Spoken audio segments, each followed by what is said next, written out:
Bonjour à tous et bienvenue dans ce deuxième podcast, Les belles histoires des entreprises. Alors, pour ceux qui ne nous ont pas suivis pour la première, je suis Marie et j'adore rencontrer les gens, j'adore partager, j'adore faire de la mise en relation. Et aujourd'hui, ce podcast sert à ça. Voilà, on a deux invités aujourd'hui sur le plateau, sur ce beau plateau, et qui vont nous raconter leurs rencontres, lors de réseaux, mais aussi on va les mettre en lumière, on va apprendre à les connaître. Donc nous allons recevoir Jérôme. Jérôme, merci d'être là. Tu étais là au premier podcast. Et Chantal. Voilà, merci d'être là à vous deux. Merci Chantal. Alors, qu'est-ce que vous faites? Dites-nous un peu quelle est votre activité, qu'est-ce que vous faites dans la vie? Donc, Chantal Martinez, je suis gérante de la société Café Diam. Donc, nous mettons à disposition gratuitement des distributeurs automatiques de boissons chaudes, froides, confiseries, sandwich, chez des professionnels et dans des lieux publics. On met également à disposition des petites machines à capsules Lavazza pour le professionnel chez qui un distributeur automatique serait trop important. Et cette petite machine à capsules, on la met aussi gratuitement chez le particulier à la maison. On en reparlera oui. de cette subtilité tout à l'heure, effectivement, de cette petite machine. Tout à fait. Et alors Chantal, ça fait combien de temps que tu es à la tête des Cafés Diam? Qu'est-ce que tu faisais avant? Quel est ton parcours? Alors, mon parcours, donc moi j'ai fait des études, alors rien à voir, en électronique. Ouais, super, voilà. Ok.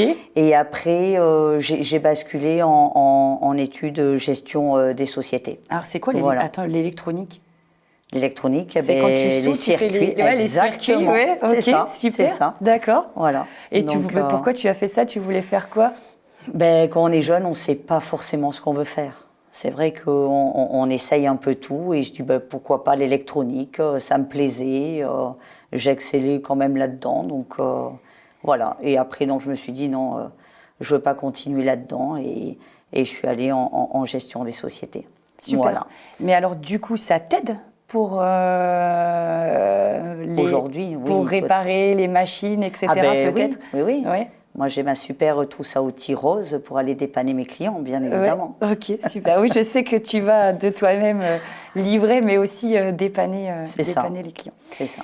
Et donc, ça fait combien de temps alors que tu es à la tête de la société? En fait, je suis rentrée dans la société en 1996. Voilà, mon papa m'a demandé de venir l'aider un petit peu à répondre au téléphone. Du coup, voilà, en ayant fait des études, je me suis intéressée vraiment à la société. Et voilà, en 2000, le décès accidentel de mon papa. Donc, on n'était que 3 dans la société. Ma petite sœur n'avait que 11 ans, ma grande sœur sur Paris, personne pour reprendre. Et moi, je veux reprendre, absolument. Oui, mais vous, mademoiselle Martinez... Tu avais quel âge à l'époque? J'avais 27 ans. 27 ans. Voilà, j'avais pas une voiture à mon nom et voilà, et les banques m'ont suivi, donc j'ai commencé cette belle aventure. Mais ça a été dur, si je me rappelle. Ça a été très difficile parce que de toute façon, la fille de Monsieur Martinez, dans 6 mois, elle plante tout. Voilà, aujourd'hui, ça fait 24 ans et voilà, on progresse.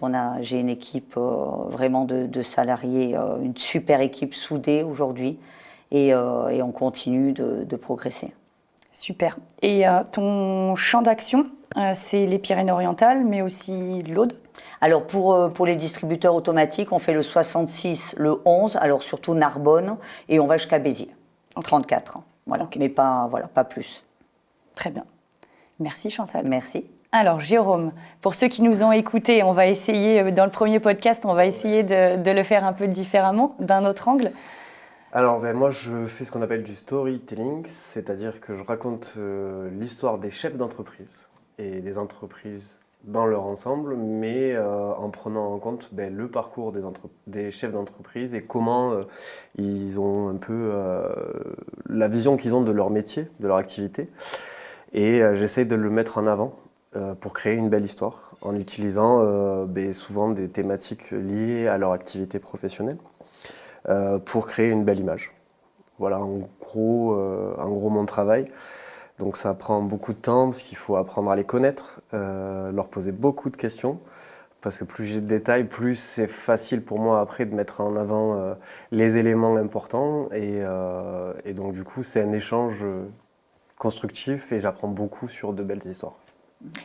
Et ça fait 1 an et demi, c'est ça que tu as commencé. Et comment est-ce que ça se passe quand tu rencontres des gens parce que storyteller, on ne connaît pas forcément ce métier. C'est ça, c'est pas très connu. Alors comment ça se passe? En général, j'essaie d'expliquer que l'importance, c'est-à-dire, bon après il y a des personnes où ça se fait assez naturellement. Donc j'explique que raconter son histoire, c'est quelque chose de primordial, même pour une entreprise. Parce qu'on connaît souvent de nom une entreprise, mais on ne connaît pas qui est derrière, ni quelle est son histoire. Tu nous raconteras tout à l'heure l'histoire de Chantal que tu as écrit, mais oui, tout à fait. Donc du coup, c'est quand même quelque chose de très important et de le mettre en avant, surtout parce que ça permet de connaître une entreprise dans son ensemble. Donc comment je les aborde, c'est comme ça, c'est-à-dire leur faire comprendre, pour ceux qui n'y voient pas au début forcément l'intérêt, que plus l'entreprise va être humaine, plus on va montrer l'envers du décor, plus les relations avec les clients seront plus fortes. Puisqu'en général, quand on collabore avec une entreprise, on collabore surtout avec les personnes qui y sont dedans. Donc ça permet aux personnes qui ne nous connaissent pas d'avoir une idée du profil du chef d'entreprise. Et pour te suivre depuis le début, je sais que ta profession est plutôt bien appréciée quand tu vas dans un réseau, quand tu vas dans un groupe. Les gens apprécient de te rencontrer parce que, comme je disais tout à l'heure, les storytellers, ça ne court pas du tout les rues. Déjà, il faut apprendre ce que c'est. Et donc, à chaque fois, quasiment que tu rencontres des gens, presque... c'est ça. Ça fait match, quoi. Ça match souvent parce que j'attache aussi beaucoup d'importance à créer de la confiance dès le départ. Parce que c'est essentiel dans mon activité, puisque plus j'aurai une relation de confiance avec la personne, plus elle se livrera et plus je pourrai écrire une histoire qui lui corresponde. Donc c'est vrai que j'attache beaucoup et je prends beaucoup le temps pour expliquer mon activité et aussi comment ça va se dérouler. Et ça permet de matcher assez rapidement et d'instruire cette relation de confiance qui est ultra importante. Et donc, au-delà d'écrire les histoires des entreprises, c'est aussi donc les histoires des chefs d'entreprise, au travers de plusieurs supports. Oui. Notamment les... Il y a plusieurs supports de communication. Il peut y avoir les sites internet, il peut y avoir les réseaux, les profils des réseaux, il peut y avoir les flyers, il peut y avoir tout support. Des mémoires techniques dans certains métiers qui doivent répondre à des appels d'offres, par exemple. Tout ce qui peut être servir pour la présentation ou de l'entreprise ou du chef d'entreprise, voire même plus, on peut l'utiliser. C'est ça. D'un service. Totalement. C'est-à-dire qu'après, on peut même aller encore plus loin, c'est-à-dire créer une identité complète autour de l'univers du chef d'entreprise. Ça, c'est possible aussi et ça permet vraiment de créer totalement son univers et de se démarquer, mais avec ses valeurs. Oui. Donc ça, c'est ultra essentiel. Et ta force, c'est l'écoute, quoi. C'est ça. Ah oui, c'est beaucoup l'écoute. Percevoir aussi ce qu'on dit, ce qu'on ne dit pas, la sensibilité de la personne pour qu'aussi le texte lui ressemble au maximum. Puisqu'on a tous des personnalités qui sont différentes et plus on écoute réellement, plus on peut après retranscrire avec la sensibilité. Et le jargon aussi. Et le jargon. Parce que tu vas autant travailler avec des artistes comme Jean Numako, ou par exemple comme avec Chantal, et c'est des univers qui sont complètement différents. Et il y a à chaque fois un jargon particulier à avoir. C'est ça, c'est tout un travail de recherche pour comprendre l'activité des personnes, pour utiliser les bons termes aussi, parce que c'est pas forcément évident. Et c'est ce que j'aime aussi, c'est-à-dire apprendre à connaître l'univers, mais aussi l'activité. Et ça permet de faire le parallèle entre comment ils font leur activité et ce qu'ils mettent en place. Donc c'est quand même quelque chose d'ultra intéressant et que j'apprécie beaucoup. Super. Alors maintenant, vous allez nous dire un petit peu comment est-ce que vous vous êtes rencontrés, parce qu'on est là aussi pour ça, les belles histoires des réseaux d'affaires. Alors comment est-ce que vous vous êtes rencontrés ? Dans un club business, un réseau d'affaires. Ouais, encore un. Ouais. Voilà. Et comment ça s'est fait? Parce que moi, j'étais pas là, je sais pas. Alors moi, j'étais déjà adhérente de ce club et Jérôme était invité et donc il a fait sa présentation. Storyteller, waouh, qu'est-ce que c'est que ça? Ouais, souvent c'est ça. Mais Oui. qu'est-ce que c'est que ça? Waouh, il raconte les histoires des entreprises. Ah ouais, ben pourquoi pas? C'est vrai que c'était. Ah ouais, je me suis dit tiens, j'avais pas entendu localement même voilà. C'est un peu, ouais, effectivement. C'est ça. Et je me suis dit, alors au début, maintenant je le dis, mais au début, story quelque chose, il raconte les histoires. Voilà. Oui, mais, toi, ça t'a plu de pouvoir peut-être. mais au début, et je pense que je ne suis pas la seule, hein, Non. au début, oui, story, quelque chose. Là, je sais qu'il raconte des histoires. Je ne sais pas, au début, je ne savais pas encore comment. Donc c'est vrai que c'est. On s'interroge. C'est quoi son business? Qu'est-ce qu'il fait? Et c'est Voilà. toi qui es allé le voir, si j'ai bien compris. Alors, c'est moi qui, effectivement, je suis allée le voir parce que moi, j'aime bien la nouveauté, j'aime bien voilà, la curiosité.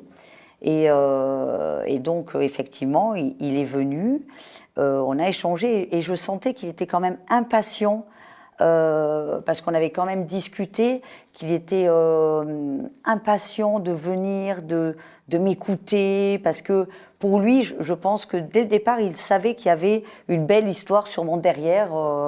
Voilà, c'est ça. Et c'est pas évident de se livrer aussi à quelqu'un qu'on connaît pas bien, d'accord? Oui, Mais après son parcours, il nous le raconte quand même avant, et c'est rassurant quand même. J'avoue, Oui. c'est rassurant. C'est ce que j'essaie aussi voilà, de mettre. C'est pour ça que je parle vraiment que la relation de confiance, elle est ultra essentielle et que j'essaie de l'amener dès le départ parce que effectivement, je dois poser des questions qui sont quand même très. Il faut détailler un petit peu le parcours et tout, donc c'est pas forcément facile d'en parler parce qu'il y a des événements pas forcément très agréables dans une vie ou des mauvaises expériences, donc il faut l'amener de manière à pouvoir que les gens se livrent, mais c'est essentiel pour moi pour avoir une belle histoire. Puis il est rassurant. Il est rassurant, il est posé. Donc c'était fluide. Hein. Oui, c'est ça. J'avoue que c'est très très fluide. Tu parlais de son parcours, c'est vrai qu'on n'en a pas. On a oublié tout à l'heure d'en parler. Qu'est-ce que tu as fait avant d'être storyteller? Alors moi j'ai fait des études d'histoire où j'ai étudié l'histoire des entreprises, notamment une entreprise d'ici. Qui utilisait déjà les entreprises me plaisaient beaucoup, leur histoire, mais là eux ont utilisé beaucoup leur parcours, on misait beaucoup sur ça et j'ai trouvé ça exceptionnel. Et je me suis dit pourquoi pas le faire pour les entreprises aujourd'hui. J'ai travaillé dans la santé aussi pendant quelques années ou dans des pôles d'Alzheimer, etc. Donc c'est vrai que l'humain a toujours été au centre de mon activité, on le ressent de voilà. Sa bienveillance, c'est vrai, ça se ressent.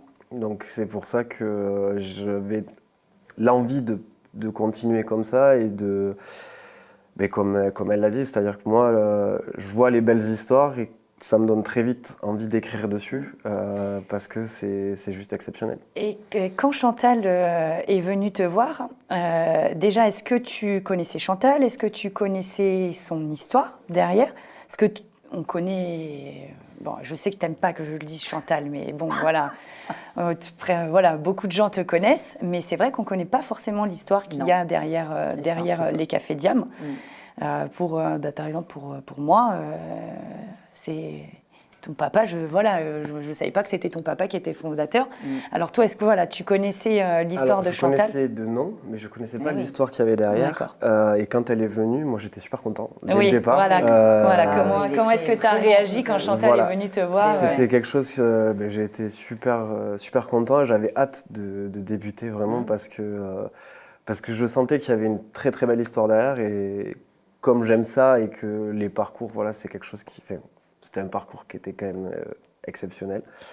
Et donc, je l'ai très rapidement contacté pour commencer le plus rapidement possible parce que il avait hâte. J'avais vraiment hâte. Et puis, comme elle l'a dit, ça s'est passé assez facilement, ça a été fluide. Et ça aide beaucoup quand les échanges sont fluides et faciles. Et puis elle a été très, très ouverte aussi en termes de questions. Elle m'a répondu assez facilement. Et ça, c'était super parce qu'elle a négligé aucun détail. Et j'ai trouvé ça, même si c'est pas simple, du coup, de jouer le jeu et de vraiment me donner tout, ça m'a permis de créer une belle histoire, quoi. On va faire durer un petit peu le suspense. Jérôme, tu vas nous lire tout à l'heure après la présentation que tu as fait de Chantal. On va faire une espèce de petite pause, si je puis dire, et on va se servir un café de chez Chantal. Alors, est-ce que vous voulez boire un café? Bien sûr. Chantal, qu'est-ce que tu veux comme café? Alors, c'est exactement celui-ci. Très bien. En même temps que je fais le café, si tu veux nous en dire plus, Chantal, hop. Donc Chantal, moi cette petite machine, je l'ai chez moi. Oui. C'est génial. Je suis trop contente parce que je ne l'ai même pas payée. Je paye juste les capsules. Oui. Et en plus de ça, j'ai pas d'abonnement. Non.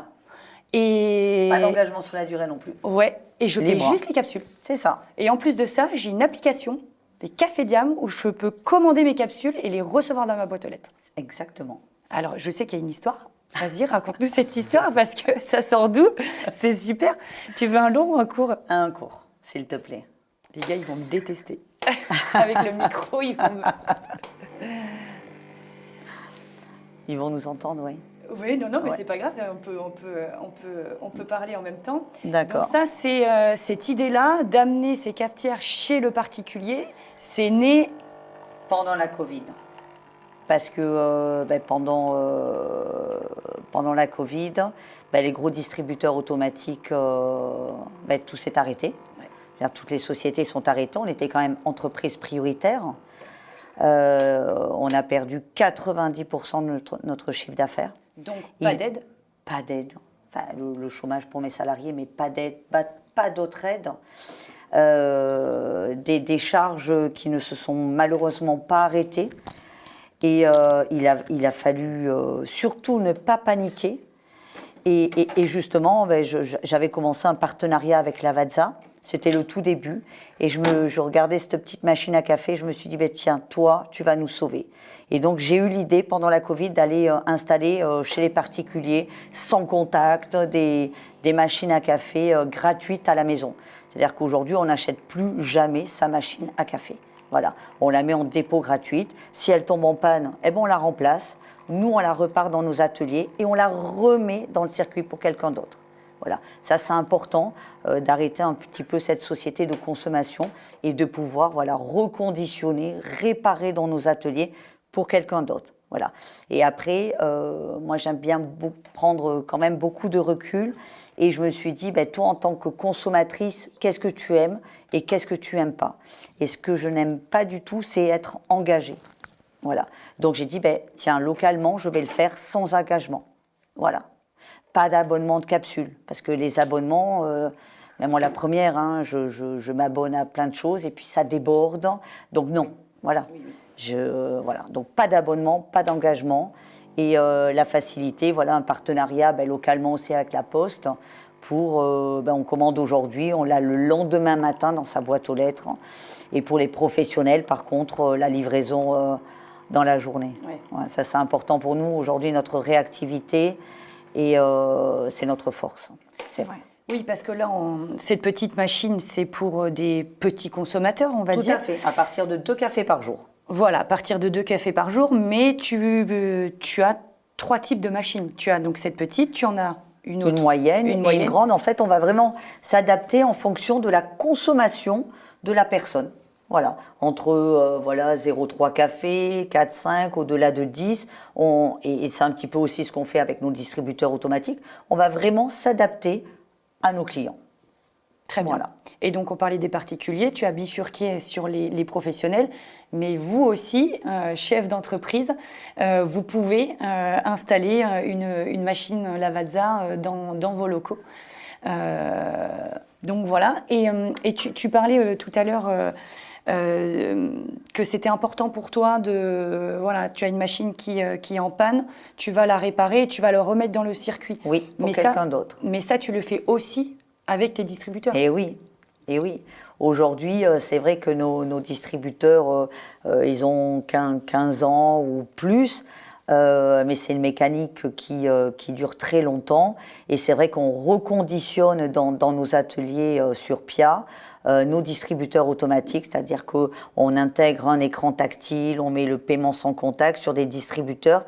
À l'époque, la technologie n'existait même pas et on arrive à adapter ça, à les moderniser, et c'est vrai que mes clients sont assez fans du résultat. C'est bluffant. Oui, c'est bluffant quand on voit l'avant oui. et l'après, le vieux coucou, et là on se dit mais c'est neuf. C'est pas possible. Oui. Et d'où est venue cette idée comme ça de dire bah tiens, je vais faire du recyclé, je vais prendre des vieilles machines et je vais en faire des machines neuves que je vais remettre en circuit. Ça, c'est venu, alors pas du tout de la distribution automatique, parce que j'ai un ami qui a loupé un marché très très important sur Perpignan, parce qu'il avait proposé des ordinateurs à l'époque neufs. Et ce site voulait que des reconditionnés. Et là, je me suis dit, tiens, ok, on ne veut plus jeter, on fait attention. Moi, je suis vraiment toujours dans cette optique-là. Et je me suis dit, ben, tiens, je suis allée faire... alors, c'est pareil, il faut sortir. Je suis allée faire un salon de la distribution automatique. Je suis tombée sur des petits jeunes. Ils développaient ce concept. J'ai dit, je suis fan absolu. Go, on y va. Et voilà. Donc, voilà, moi j'aime toujours les nouveautés. C'est pour ça que je vais un peu chiner un petit peu. Je me tiens au courant des actualités qui peuvent arriver. Voilà. Ok, super, parfait. Merci Chantal. Merci. Super. Alors faites attention, il est très chaud. J'ai fait une tête un peu bizarre tout à l'heure parce que je me suis brûlée la langue. Alors, non, Jérôme, tu peux peut-être, voilà, bois ta gorgée. Et après, tu vas nous montrer ton travail. Hein. Tu vas nous lire le texte que tu as fait pour Chantal. Donc, ce qui va être bien dans cette lecture de texte, c'est qu'on va découvrir l'histoire de Chantal, plus précisément. Et on va surtout aussi découvrir ton travail, parce que c'est toi qui l'as écrit. Donc, voilà, allez. Avant qu'il commence, juste, je voulais dire que quand il est arrivé, alors je l'ai fait venir par curiosité, parce que, comme je disais, storyteller... on ne sait pas à quoi s'attendre, on ne sait pas combien ça coûte. Pourquoi je l'ai fait venir? Parce que, déjà, la curiosité, et j'avais vraiment envie aussi d'aider un jeune entrepreneur. Je trouvais que c'était important pour moi, parce qu'au début, je lui dis, vous avez des choses à me montrer? Non. Bon, il faut bien que quelqu'un commence, et je dois dire aux chefs d'entreprise qu'il ne faut pas avoir peur de le consulter, parce qu'une histoire, on peut aller entre 200 et 250 €. Qu'est-ce que c'est pour des sociétés comme nous ou pas? Mais alors le résultat, il est bluffant, parce qu'il a vraiment su prendre le vocabulaire de mon métier pour retranscrire l'histoire. Et encore, j'en ai frisson, mais il m'a bluffé, vraiment. Et je suis super contente de lui avoir fait confiance, parce que c'était important pour moi de l'aider aussi. Voilà, si on peut l'aider, parce que il y a certaines personnes qui nous connaissent, et on a fait déjà le job. De pouvoir l'aider, c'était aussi important pour moi. Oui, voilà. Je sais que et je suis, tu attaches une importance. Je suis vraiment bluffée par son travail, vraiment. Alors, toi, tu l'as déjà lu, mais personne ne l'a jamais entendu. Oui. Donc, ça va être une première. On est d'accord? Parce que même moi, je ne l'ai jamais entendu. Donc, vas-y, Jérôme. Alors, un regard toujours tourné vers l'avenir. La pause café est un moment de rencontre, bref instant informel partagé entre collègues, qui permet le temps d'un instant, une déconnexion. Il est probable que chacun d'entre nous ait un jour appuyé sur le bouton d'une machine à café Diam. Pour beaucoup, une simple machine de distribution. Or, derrière ces saveurs torsadées se cache l'histoire d'une famille passionnée, résolument tournée vers le futur, affrontant les défis comme autant d'opportunités. Il est vrai que, pour Chantal, l'univers de la distribution automatique a toujours été présent. Ses parents, dès 1972, travaillaient pour les distributeurs automatiques du Midi. Son père était alors technicien et sa mère secrétaire au sein de la société. Curieuse et tournée vers la sphère du travail, Chantal cherche sa voie, passant d'une formation en électronique à une école de commerce où elle termine ses études. Son père, quant à lui, poursuit la sienne lorsque Diam cesse toute activité en créant sa société en 1987 qu'il nomme Distribution automatique André Martinez, Diam. La première pièce d'une longue série est insérée. L'activité s'accroît peu à peu et en 1996, un coup de téléphone réunit père et fille au sein de l'entreprise. Chantal fait ses débuts dans un milieu majoritairement masculin avec une étonnante facilité d'apprentissage. Elle commence par ajouter progressivement les ingrédients techniques, puis de gestion, modernisant l'entreprise au fil du temps. Cependant, dans l'automate de la vie, dans la succession des gobelets ininterrompus d'expériences variées, certaines sont lourdes de chagrin. Au cours de l'année 2000, André Martinez décède brutalement. Chantal, au tempérament combatif, ne cède pas à la fatalité. Elle reprend alors la société avec les responsabilités qu'elle incombe. En effet, telle l'amertume d'un mauvais café, beaucoup lui présageaient qu'elle débrancherait la machine au bout de 6 mois. Toutefois, Chantal, présentée comme la fille de M. Martinez, a su imposer sa vision de femme dans un monde d'hommes. Voyant toujours les défis distribués par la vie comme une possibilité d'apprendre, elle torréfie chaque difficulté en opportunité. En effet, cette transformation débute lors du passage à l'euro avec l'adaptation des automates. Ainsi, telle une barista, son expertise et son audace renforcent chaque jour sa crédibilité. L'activité grandit d'année en année, rendant les locaux historiques trop étroits pour accueillir Chantal et son équipe, dont certains l'accompagnent depuis maintenant 2 décennies. Dans un souci d'améliorer les conditions de travail et de répondre à la demande croissante, elle décide de déménager les locaux en 2019. C'est alors que la crise sanitaire s'abat, confinant les dispositifs de distribution et réduisant ainsi considérablement l'activité de l'entreprise. Chantal, ne voyant pas la tasse de café à moitié vide, elle innove encore. Son concept, permettre à tous les consommateurs de café de pouvoir continuer à le déguster en mettant gratuitement à disposition des machines individuelles. Cette initiative rencontre un véritable succès, permettant à l'entreprise de passer à travers les gouttes de cette épidémie. En véritable passionnée de son activité, Chantal déborde de nouveaux concepts pour les années à venir, mais comme pour la fabrication d'un bon café, il faut du temps avant de les dévoiler. La vie de Chantal est comme une tasse de café qui provient d'une machine automatique. Elle a choisi peu à peu ses grains, ses préférences, puis appuyé sur le bouton de la destinée. Si au départ il était difficile de prévoir le résultat, elle a su apporter de la douceur à chaque amertume traversée, acceptant de faire face à l'inconnu et assemblant les saveurs pour rendre chaque gorgée unique. Elle n'hésite pas à distribuer son expérience, qui est un savant mélange de moments de plaisir et d'adversité de sa vie. Ainsi, Chantal savoure chaque instant de la vie, que ce soit un expresso serré ou un cappuccino onctueux. Bravo, merci Jérôme. Voilà. Alors ça, c'est la version longue. Oui. Oui, est-ce que voilà, bien sûr que ça ne fasse pas peur à tout le monde. Après, Jérôme s'adapte, mais j'ai appris des choses. Ben oui. Ben oui. C'est ça. L'objectif, c'est de mettre en lumière vraiment tout le parcours de manière positive, en définitive, et de montrer que c'est ce que j'aime aussi beaucoup, c'est au travers de l'histoire de Chantal, par exemple, que malgré les difficultés, elle a toujours su rebondir, et je pense que ça aussi, c'est important de le montrer. Et ça peut même servir d'exemple pour des jeunes qui débutent, moi le premier. Ça inspire le respect, et justement, ma vie, c'est extrêmement intéressant, et ça permet de se dire que voilà, malgré les difficultés, malgré les échecs, si on continue à avancer, on peut y arriver, et c'est grâce à des parcours comme celui de Chantal qu'on peut le voir, quoi. Et donc là, c'était une petite exclusivité, mais il y a une autre exclue qu'on peut dire. Tu n'en as pas parlé parce que quand vous l'avez écrit, c'était pas du tout. Je pense que c'était même pas du tout dans les tuyaux, peut-être. Pas du tout. C'est la suite de l'histoire des Cafés Diam qui s'écrit. Quand tu dis voilà, ça force le respect, etc. C'est ça.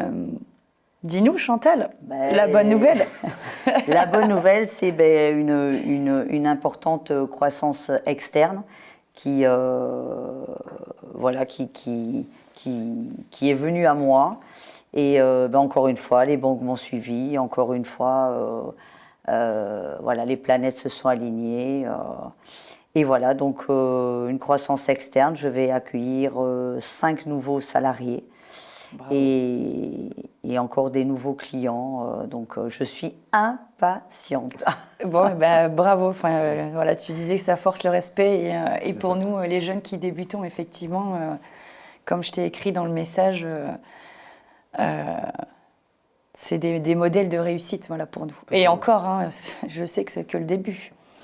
C'est que le début, tu en as encore sous ton chapeau. J'en ai encore des belles surprises qui arrivent. C'est sûr, oui, je sais qu'il y en a d'autres en plus, je sais. Super. Bon, en tout cas, merci Jérôme, parce que du coup, on a pu apprécier ce que tu es capable de faire. Alors, par exemple, cette présentation, elle va aller sur un site internet. Comment est-ce que vous allez la... Parce que sur le site internet, peut-être que ce sera une version plus courte. Oui, il y a une version beaucoup plus courte. C'est ça. Ouais. C'est ça. Il y a une version beaucoup plus courte. Alors après, on est en train d'étudier aussi la mise en forme. Oui, c'est ça. Parce qu'il y a la partie texte, mais il y a aussi tout ce qui va à côté, c'est-à-dire la mise en forme, la narration, ce qu'on appelle la narration visuelle, qui rajoute encore plus. Oui. Donc on est en train de travailler dessus pour créer vraiment quelque chose. Alors je pense que normalement c'est un peu plus rapide entre le premier rendez-vous et puis tout ça, mais c'est vrai que je suis extrêmement, le pauvre, débordée et on n'arrive pas alors il m'envoie des choses et j'arrive pas à me caler, mais promis Jérôme, on leur montrera la prochaine fois le résultat. Bon super. Est-ce que vous faites partie de plusieurs réseaux d'affaires? Oui, beaucoup. Oui, est-ce que tu as une particularité, Chantal, il faut le dire, tu es ta propre commerciale, tu n'as pas de commerciaux. Non. Et donc, pour toi, les réseaux, qu'est-ce que ça t'apporte? Pourquoi tu es dans plusieurs réseaux? Alors déjà, quand on est chef d'entreprise et qu'on est tout seul à la tête de société, je pense que il ne faut pas rester seul. La fameuse solitude du chef d'entreprise, grâce au réseau, on l'a plus. Voilà. Grâce au réseau, on fait toujours des nouvelles rencontres. Moi j'adore. Il y a beaucoup de partage et on peut également partager avec d'autres chefs d'entreprise des problématiques qu'on rencontre quotidiennement. Voilà. Il faut vraiment, pour moi, c'est vraiment ne pas rester seul. Voilà, j'ai une problématique, j'ai un projet, j'ai certains groupes réseaux d'affaires. Vous pouvez m'aider, on peut faire une réunion, qu'est-ce que vous en pensez? Et on reste plus seul, c'est vraiment le partage dans tout, voilà, dans le côté professionnel. Et après on lie même des amitiés, oui. J'ai envie de dire. Voilà, ça va encore plus loin. Je veux dire, on est évidemment un chef d'entreprise, le réseau c'est important dans nos affaires, parce qu'il faut savoir que quand on ne nous voit pas, on nous oublie. Il ne faut pas l'oublier, ça. Voilà. Donc c'est vrai que ça prend du temps, mais le fait qu'on nous voit, qu'on nous revoit, qu'on nous revoit, voilà. Et puis on crée des amitiés. Et, voilà. Après oui, on fait du business, mais c'est naturel, ça devient naturel, ça devient. Voilà, moi j'adore et dans un club réseau à faire, quand on y va, il faut avoir envie d'y aller. Alors, même si des fois j'en ai le matin, le midi, le soir, mais voilà, j'aime les gens, j'aime partager. Voilà, on est là, nous, ça fait 24 ans que je fais ce métier, donc si on peut aider aussi des jeunes entrepreneurs, hein, et c'est grâce à un réseau, voilà, qu'on est là pour les aider, pour les aiguiller, on est là aussi pour aider. Et moi, le partage, c'est très très important pour moi. Et ça, cette vision des réseaux d'affaires, du réseau, tu l'as depuis toujours, ou ça fait combien de temps que vraiment tu t'es dit, voilà, là, il faut vraiment que les réseaux, ça m'apporte vraiment quelque chose? Je pense que ça s'est fait naturellement. Je ne l'ai pas calculé en fait, okay. C'est venu à moi petit à petit. J'avais déjà intégré localement un petit club. Vraiment, on n'était pas nombreux et on partageait vraiment des problématiques quotidiennes, des thématiques vraiment. Et c'était vraiment la confiance et on pouvait compter les uns sur les autres. Et après, je ne sais même pas comment je Je sais pas. C'est vrai que ça s'est fait naturellement à moi. Ça n'a pas été calculé en fait. Ça n'a jamais été calculé. Donc oui, c'est les rencontres aussi. c'est des rencontres qui font des. Tiens, viens dans mon réseau, viens en tant C'est ça. qu'invité. Ou bien avec les réseaux sociaux, on voit qu'il existe. Ah, et ça a l'air sympa. On peut aller voir. Ou il y a des réseaux où on se sent pas forcément à notre place, et ça peut arriver. C'est pour ça que c'est bien qu'il y en ait énormément, parce que au moins on arrive toujours à trouver un endroit où on se sent bien. Et oui, on fait du business, mais pas que. Et c'est ça qui est bien avec les réseaux d'affaires aujourd'hui. Super. Et toi, Jérôme, alors? Moi aussi. Elle a à peu près tout dit déjà. Moi aussi, je suis dans quelques réseaux aussi et je suis totalement d'accord. Effectivement, ça va au-delà du business. Ça permet des échanges beaucoup plus importants et ça permet de créer des liens avec certaines personnes. Et ça, c'est ultra important. Surtout quand on débute. Parce que ça nous apporte l'expérience de certains chefs d'entreprise aussi qui nous font confiance. Parce que ça, je pense qu'aussi, c'est important à le signaler, c'est-à-dire qu'il y a des entreprises qui sont là depuis quelques années, qui font confiance à des jeunes qui se lancent. Et c'est pour ça que c'est ultra essentiel d'y aller dans les réseaux et de ne pas avoir peur, même si on se lance, parce qu'on peut nous faire confiance.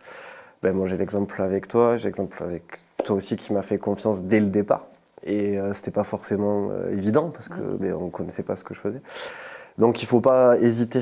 C'est vrai qu'au départ, j'avais un petit peu peur, moi, pour le coup. Et en fait, je ne regrette pas du tout de m'être lancé et de l'avoir fait parce que même j'ai pris en assurance. Je suis beaucoup plus en confiance en moi et confiance en mon travail.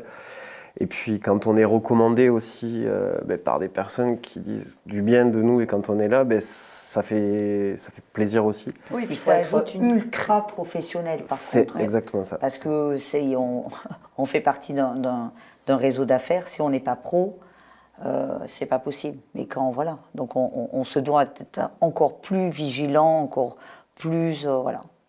Donc c'est important. C'est ça. Donc... Et pour conclure. Effectivement, tu le disais à juste titre, Chantal, il existe beaucoup de réseaux dans notre département, mais au-delà du département.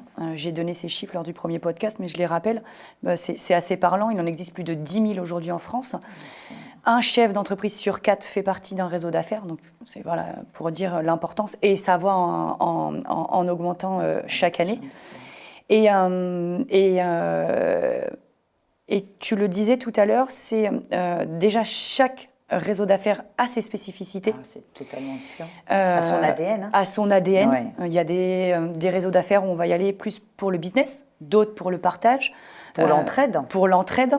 Voilà, chacun un petit peu son ADN. Et moi, souvent, on me demande... parce que moi aussi, je fais partie d'autres réseaux que Enquête de Pro. Et on me demande, Marie, est-ce que tu pourrais me conseiller un autre réseau plus qu'un autre, etc. Faites-vous inviter, en fait. Chaque réseau est tellement différent. Oui. Il faut les tester. Comme tu le disais, il faut se sentir bien parce qu'il y a parfois... des choses qui ne nous plaisent pas, des horaires qui ne nous correspondent pas. Tout à fait. Mais voilà, moi je dis tout le temps aux gens, il n'y a pas de réseau mieux que d'autres, on est tous complémentaires. Oui. Mais par contre, voilà, faites-vous inviter, testez et voyez si le format vous plaît. Et après, chaque personnalité est différente et arrivera à trouver son propre réseau. Totalement. C'est ça. Donc voilà. Je voulais vous remercier. Merci d'avoir été là. Merci pour cet échange. Merci Marie pour l'invitation. C'est avec plaisir. Je suis fière de pouvoir mettre en lumière cette belle histoire entre vous. Et puis surtout aussi de mettre en lumière vos entreprises, votre travail. Je voulais aussi remercier l'équipe de Nicolas. Merci les gars à la Réal. Et merci à Marius Claire pour le prêt du mobilier et aussi à Exaclo qui nous ont prêté ce beau mobilier. Et je vous dis à bientôt pour un nouveau podcast.